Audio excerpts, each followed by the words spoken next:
obviously things look a little different. Why? Why do they look a little bit different? Well, it's because I got a better camera, and specifically the Canon M50.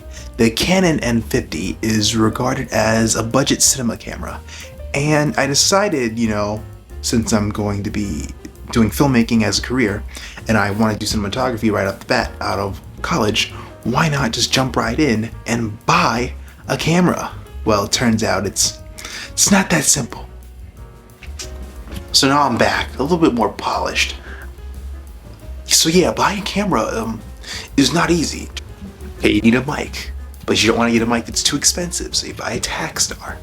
You don't have the right lenses because the lenses that came with all your stuff with your original camera doesn't work, so you have to buy an adapter. All that jaunt just adds up. So I spent about like $600 on this tripod, a new lens for this, a lens I'm not using right now, and the mic. I mean, I can definitely see just by looking at the footage, both on my computer and on the monitor right here, it's a lot better than the footage I would get on my T7. The T7, I feel like, is more for photography. You can get really good video with the T7, but it's really a photography camera. It's mainly what I use it for. I may resell this camera because I think if I can resell it, I may be able to resell it for like, $200. But yeah, if you want a T7, I'm your guy. But yeah, this looks like a pretty cool camera for just talking head videos and, future projects. I mean, I've created some pretty cool short films, I would say, on the T7, and this camera isn't even built for videos, really.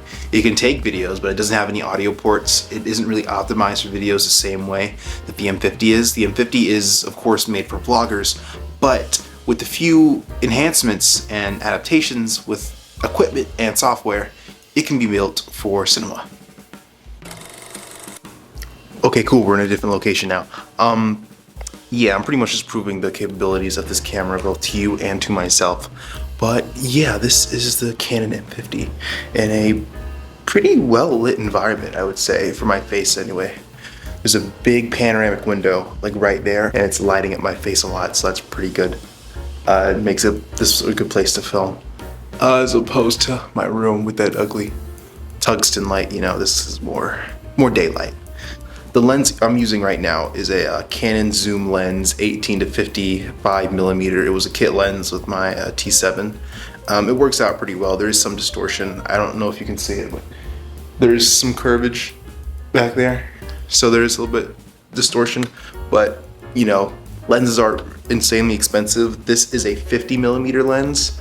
This cost me about $100, and this was renewed. I think unrenewed, it was about $120, so pretty good bargain. Buy your stuff used. Always do that. So I kind of have to bend down a little bit, but also stand a little further away from you to show you the capabilities of the 50 millimeter lens. The 50 millimeter lens is for closer shots, obviously. It does not have the same capabilities as the 18 to 50 millimeter kit lens that came with my T7. So with this lens, obviously it's much larger than the one I showed you earlier. You can zoom inside out, you can change the focal length, of course, but this can take in a lot more space than this lens can. So this lens is mainly for scenes like this, where you're getting up close in a person's face. It does a very good job of filling in details of a person's face because it's very close, and it's said anyway that it models what the human eye would see.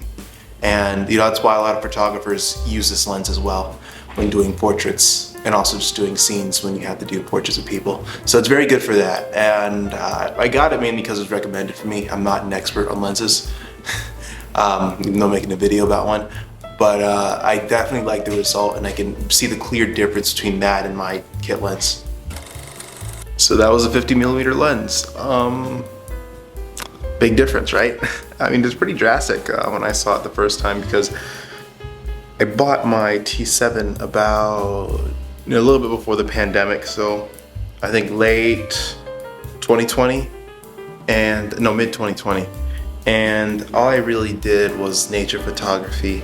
And over that summer, before I applied to college, I did one short film. Doing that short film kind of like showed me the limitations of like, you know, my own gear, but also it was just a fun learning experience. But anyway, there's a lot that this camera has to offer that my old camera just did not have at all. One, the most important thing is the audio mic. The audio that comes out of this unprocessed is not exactly extremely clear.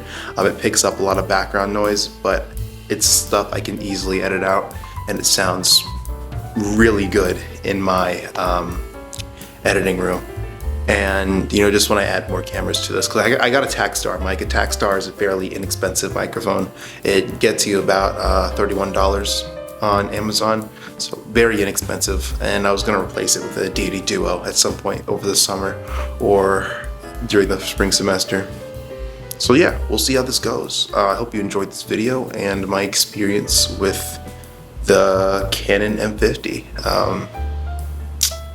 Let's get into some of the results.